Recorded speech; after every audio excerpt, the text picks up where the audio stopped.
जैसे ही मूवी शुरू होती है हम एक वीडियो क्लिप देखते हैं। उसमें एक औरत 3 बच्चों के साथ खड़ी होती है, 2 लड़के और 1 लड़की। अब यहाँ से मूवी की एक्चुअल स्टोरी स्टार्ट होती है। हम देखते हैं एक आदमी को जिसका नाम एडी होता है। उसकी वाइफ भी थी और उन दोनों का बेबी होने वाला था। अब क्योंकि वेकेशंस थी तो वो लोग और उनके फ्रेंड्स प्लान बनाते हैं कि हम इन्हें स्पेंड करने के लिए ऑस्ट्रेलिया जाएंगे। अब वो लोग सारी पैकिंग कर लेते हैं और एक साथ मिलकर एक गाड़ी में निकलते हैं क्योंकि उन लोगों को एयरपोर्ट जाना था। अब हम देखते हैं कि वो सब कार में बैठकर एयरपोर्ट की तरफ जा रहे होते हैं कि तभी उनके सामने एक स्ट्रेंज सी लड़की आ जाती है।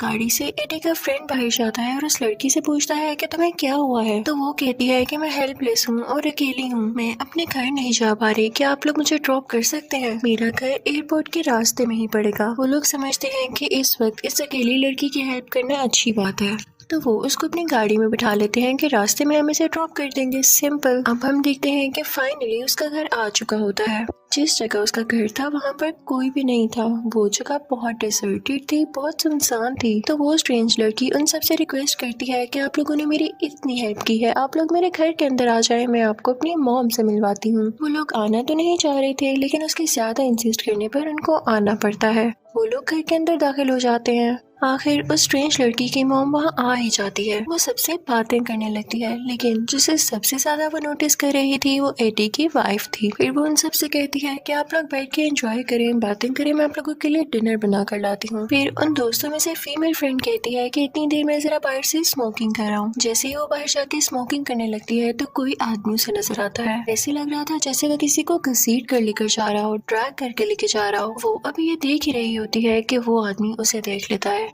और उसे काफी गौर से देखने लगता है। इस बात से वो लड़की डर जाती है और उस आदमी को इग्नोर करते हुए अंदर आ जाती है। उसके बाद वो अपने बाकी फ्रेंड्स के साथ पूरे घर को देखने लगती है, जहाँ पर उस अजीब लड़की की और उस अजीब लड़की के पेरेंट्स की पिक्चर्स लगी होती हैं। उस अजीब लड़की के मॉम का नाम डायरा होता है और वो इस मूवी की मेन कैरेक्टर भी है।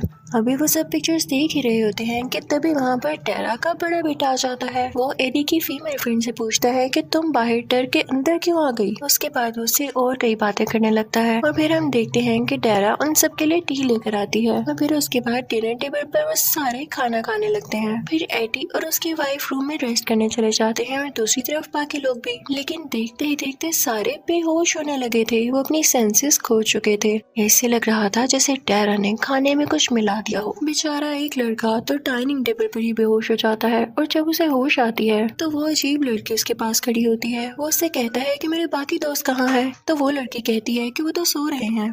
आई थिंक तुम्हें भी सो जाना चाहिए, तुम थके होगे। लेकिन वो लड़का नोटिस करता है कि उस लड़की की हरकतें अजीब हो रही हैं और उसे डाउट भी होता है कि उसके फ्रेंड्स उसे छोड़कर रेस्ट करने कैसे जा सकते हैं। तभी वो अजीब लड़की उसकी तरफ बढ़ती है लेकिन उसे पुश कर देता है। तो वो अजीब लड़की नाइफ से उसके बाजू पर कट लगा देती है। वो लड़का उसे डर के भागने लगता है और फिर वही चाकू उठा के उसकी तरफ बढ़ता है और कहता है क्या मसला है तुम्हारे साथ। तभी वो अजीब लड़की उस पर दोबारा अटैक करने की कोशिश करती है और इसी दौरान उस अजीब लड़की का भाई वहाँ पर आ जाता है। इन सब के शोर की आवाज सुन के वहाँ पर एडी और उसकी वाइफ भी आ जाते हैं, लेकिन वो लड़का यानी डायरा का बेटा उनका भी कुछ ख्याल नहीं करता और उनके दोस्त का बाजू उनके सामने ही तोड़ देता है। उसके बाद वो एडी के पास जाता है, वो सालिम इंसान उसकी टांग तोड़ देता है। एडी अपनी वाइफ से कहता है कि तुम रूम में जाके छुप जाओ, तो वो फौरन से रूम में जाके रूम का दरवाजा लॉक कर लेती है। लेकिन तभी वहाँ पर डायरा का बेटा भी आ जाता है और कुछ एस्टिमेट लगाते हुए दरवाजे में ही नाइफ यानी खंजर मारने लगता है।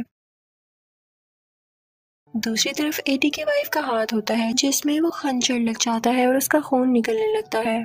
वो चिल्लाने लगती है क्योंकि वो काफी डरी हुई होती है। एडी भी तो भी बाहर ही था। फिर हम देखते हैं उनके बाकी बचे दोस्तों को यानी 2 मेल फ्रेंड्स और एक फीमेल फ्रेंड को बेसमेंट में लाकर कैद कर लिया जाता है। उनके हाथ बंधे हुए थे। फिर उनमें से फीमेल फ्रेंड काफी मुश्किल से घसीटते हुए खुद को डोर की तरफ लेकर जाती है। डोर में एक होल होता है जिसे वो बाहर देख पा रही थी। वो देखती है कि डायरा का बड़ा बेटा उनके एक और दोस्त की वीडियो बना रहा है। उसने उसे बेहोश भी नहीं किया हुआ था। वो एक चेन से उठाता है और उसका सर काट देता है और फिर देखते ही देखते वो उसकी पूरी बॉडी के पीसेस कर देता है और उसे एक शॉपर में बंद कर देता है। उसके बाद वो बेसमेंट में उन तीनों के सामने वो बैग लेकर जा रहा होता है कि तभी उसमें से उस लड़के का सर बाहर आता है और वो लोग फिर से चिल्लाने लगते हैं क्योंकि उन्हें दिख रहा था कि उनकी मौत भी सामने है। वो लड़की काफी परेशान हो जाती है और डायरा का बड़ा बेटा उसी को अपने साथ बाहर ले आता है और अब उससे स्ट्रेचर पर लेटाता है और उसे बांध देता है। वो आदमी उस फीमेल को काफी टॉर्चर करता है और फिर उसके बाद वो बेसमेंट की तरफ दोबारा आता है उन दोनों लड़कों को टॉर्चर करने के लिए। उतनी ही देर में वो फीमेल यानी वो लड़की अपना हाथ खोल लेती है। जब टारा का बड़ा बेटा दोबारा उसके पास आता है तो वो उसे जख्मी कर देती है। वो उसी का चाकू निकाल कर उसके पेट में दे मारती है, जिससे वो जख्मी होकर नीचे गिर जाता है। और फिर उसके बाद वो खुद को खोल कर बेसमेंट में आती है अपने दोस्तों को आजाद करने के लिए। अब अपर फ्लोर में हमें टारा साहिबा दिखाई जाती है। उसने एडी और उसके एक और दोस्त को कैद किया होता है। वो अपनी हेयर पिन से एडी को काफी जख्मी करती है और दूसरी तरफ उसकी वाइफ जो कि रूम में अभी तक बंद थी, वो उसके लिए काफी परेशान हो रही होती है और खुद भी काफी उदास होती है कि तभी उसको लगता है कि जैसे बाहर कोई लोग हैं। वो फौरन से विंडो से बाहर देखती है, उनको बुलाने की कोशिश करती है, लेकिन वो लोग तो इंसानों का गोश्त खरीदने आए थे। वो उसकी एक नहीं सुनते और उसको इग्नोर करते हुए वहाँ से चले जाते हैं। वो लोग टारा की बेटी यानी उस अजीब लड़की से वो गोश्त खरीद कर गए थे। यानी अब समझ आ रहा था कि इनका यही काम था, ये इंसानों का गोश्त बेचा करते थे। और उतनी ही देर में हम देखते हैं कि एडी की वाइफ की तबीयत खराब होने लगती है और कुछ ही देर में उसका बेबी भी हो जाता है। वो काफी पेन में थी क्योंकि टारा ने उसे ड्रिंक ही ऐसी दी थी। एडी बाहर जब अपने बेबी की आवाज सुनता है तो उससे रहा नहीं जाता। वो आगे बढ़ने की कोशिश करता है लेकिन चेयर समेत ही गिर जाता है और टारा को इस बात से कोई फर्क नहीं पड़ रहा था। अब जैसा कि उस लड़की ने अपने बाकी दोस्तों को भी बेसमेंट से आजाद करवा लिया था, अब वो तीनों बेसमेंट छोड़ने के प्लान में थे। उन लोगों को बाहर का रास्ता मिल जाता है और वो वहाँ से बाहर जाते हैं, लेकिन तभी वहाँ पर वो अजीब सी लड़की और उसका भाई यानी टारा के ये दोनों बच्चे आते हैं और देखते हैं कि वो तीनों तो यहाँ पर है ही नहीं। वो पता लगाते हैं तो उन्हें पता चलता है कि वो तो एस्केप कर चुके हैं और वो काफी गुस्से में आ जाते हैं। ये बच्चे सच में पागल लगते थे। वो लोग अपनी गाड़ी ढूंढ रहे होते हैं लेकिन उनकी गाड़ी तो वहाँ पे थी ही नहीं, तो वो सोचते हैं कि चलो हम जंगल में चले जाते हैं इनसे बच के। लेकिन ऐसा करने से पहले ही वहाँ पे वो अजीब लड़की आ जाती है। उसके हाथ में बो और एरो होता है। वो उन पर एरो शूट करने लगती है और उनमें से एक लड़के का कान जख्मी हो जाता है, उसका कान कट जाता है और तभी वहाँ पर टारा आती है जो अपनी बेटी से वो एरो छीनती है और खुद शूट करने लगती है। वो एरो सीधा उस लड़की यानी एडी की फीमेल फ्रेंड को लगता है जाकर। वो वहीं बेहोश होकर गिर जाती है। उसके दोनों मेल फ्रेंड्स आगे जा रहे थे लेकिन वो नहीं जानते थे कि उनकी फीमेल फ्रेंड पीछे ही रह गई है। जब उनमें से एक लड़के को पता चलता है तो उसे बचाने के लिए उसे अपने साथ ले जाने के लिए पीछे मुड़ता है, लेकिन उसने ऐसा करके गलती कर दी थी क्योंकि वहाँ पर तब तक टारा का बेटा भी आ चुका था। वो उसे पीछे से बहुत बुरी तरह से स्टैब करता है जिससे उसका काफी खून वेस्ट होता है और साथ ही साथ वो उसके गर्दन भी तोड़ देता है। अब वो लड़की वहाँ से भागने लगती है और टारा का बेटा भी उसका पीछा करने लगता है। अब जो उनमें से मेल फ्रेंड बच गया था वो टारा के बेटे के सामने आता है। अब टारा का बेटा उस पर भी अटैक करने लगता है लेकिन वो वहाँ से भाग जाता है और रोड पर आ जाता है और हमें ऐसे फील होता है जैसे रोड में किसी कार के सामने वो आ चुका है और शायद वो उसके नीचे भी आ जाएगा। खैर अब सीन शिफ्ट होता है। एडी की वाइफ रूम से बाहर आती है और अपने हस्बैंड को गले से लगा लेती है क्योंकि वो जख्मी हालत में लेटा होता है और इसी बात का फायदा उठाकर टारा एडी का बेबी अपने हाथ में ले लेती है।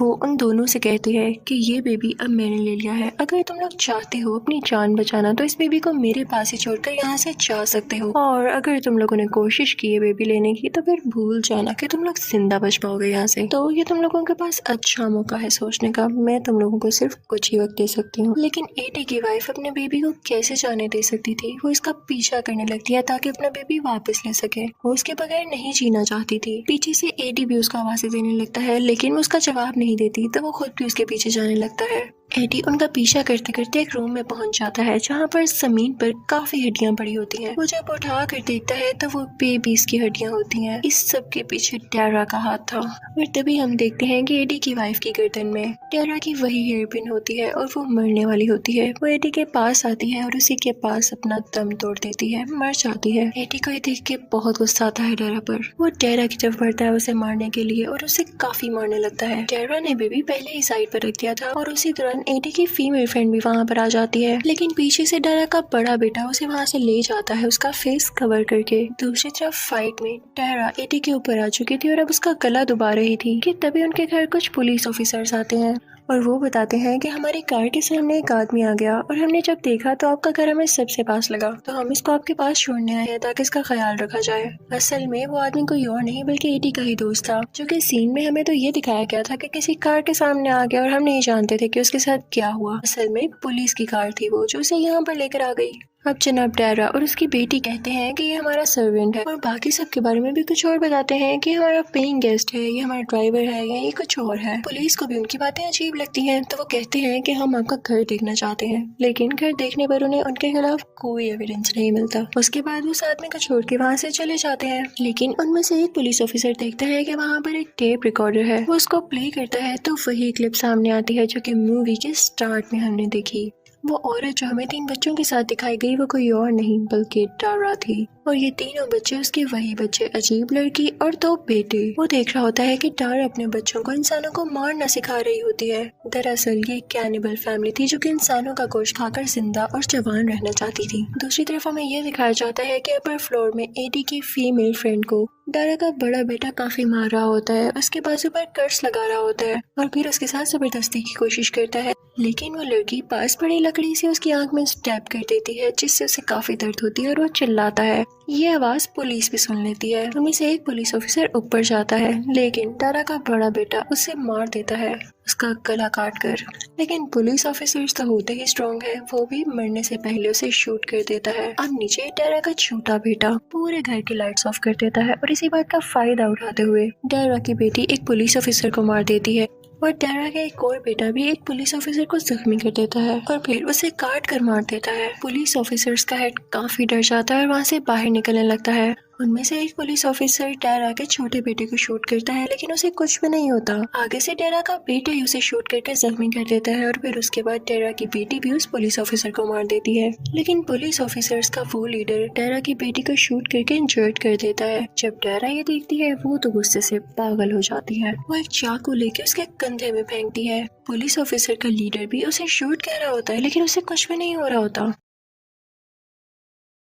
उसके वार से पुलिस ऑफिसर तो नीचे गिर चुका था बेचारा, और इसी बात का फायदा उठाकर वो एक नुकीली चीज उठाती है और उस पर कई बार स्टेप करती है जिससे वो बेचारा मर जाता है। फिर वो आती है अपनी बेटी के पास। उसकी बेटी को काफी दर्द हो रहा होता है और ये उसे देखा नहीं जाता, तो वो खुद ही उसकी गर्दन तोड़ देती है जिससे वो मर जाती है। उसने ऐसा इसलिए किया ताकि उसको ज्यादा पेन न हो। फिर हम देखते हैं कि एडी की फीमेल फ्रेंड ऊपर होते होते उसी अपर फ्लोर तक पहुंच जाती है जहाँ पर एडी होता है। वो अपने बेबी को गोद में बिठाए काफी उदास बैठा होता है। वो अपनी दोस्त से कहता है कि मेरा बेबी पकड़ो, और इसी के साथ ही उस रूम में मौजूद सारे वॉल्स और सारी चीजें तोड़ने लगता है गुस्से में। इसकी आवाज सुनकर डारा का बेटा वहाँ पर आ जाता है और वो आकर एडी की फीमेल फ्रेंड को काफी ज्यादा मारता है और फिर एडी को एक टेबल पर लेटा देता है। वो एडी का सर काटने ही वाला होता है कि तभी वहाँ पर एडी का बचा हुआ मेल फ्रेंड आता है और वो उसे रोक देता है और उस पर किसी चीज का लिक्विड गिरा देता है और साथ ही साथ वो उसे एक नाइफ से स्टैब भी करता है, लेकिन डारा के बेटे को कुछ भी नहीं होता।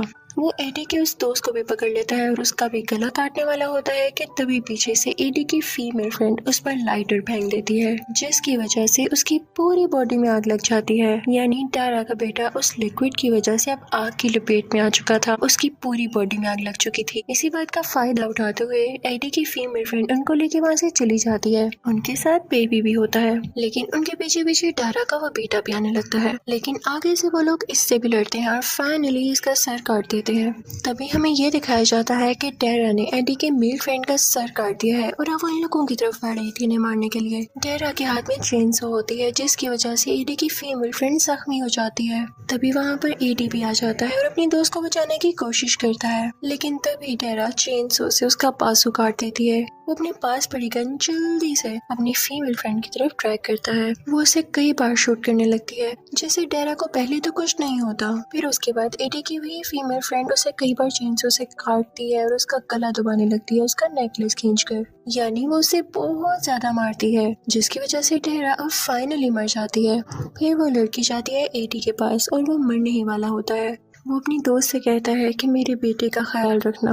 वो काफी उदास हो जाती है और फिर चेन से उठाकर दरवाजे का लॉक तोड़ती है। उसके बाद वो बाहर गाड़ी में आकर बैठ जाती है, लेकिन हमें दिखाया जाता है कि डारा भी जिंदा होती है, वो मरी नहीं होती। वो उसकी गाड़ी के पास आ जाती है। अब एडी की वही फीमेल फ्रेंड फौरन से गाड़ी भगाने लगती है, जिसकी वजह से डारा दूर जाकर गिरती है और गाड़ी का दरवाजा भी टूट जाता है। एडी की फीमेल फ्रेंड को फिर से लगता है कि डारा इस बार तो पक्की मर चुकी है, क्योंकि वो काफी वीक जो हो चुकी थी। वो एडी की बेबी को प्यार करती है और गाड़ी को वहाँ से टर्न कर लेती है। वो वहाँ से चली जाती है, लेकिन बैक सीन में हमें ये भी दिखाया जाता है कि डारा का हाथ अभी भी हिल रहा था, यानी उसमें अभी भी कुछ जान बाकी थी और मोस्ट प्रोबेबली वो अभी जिंदा हो सकती थी। लेकिन यहीं पर यह मूवी एंड हो जाती है।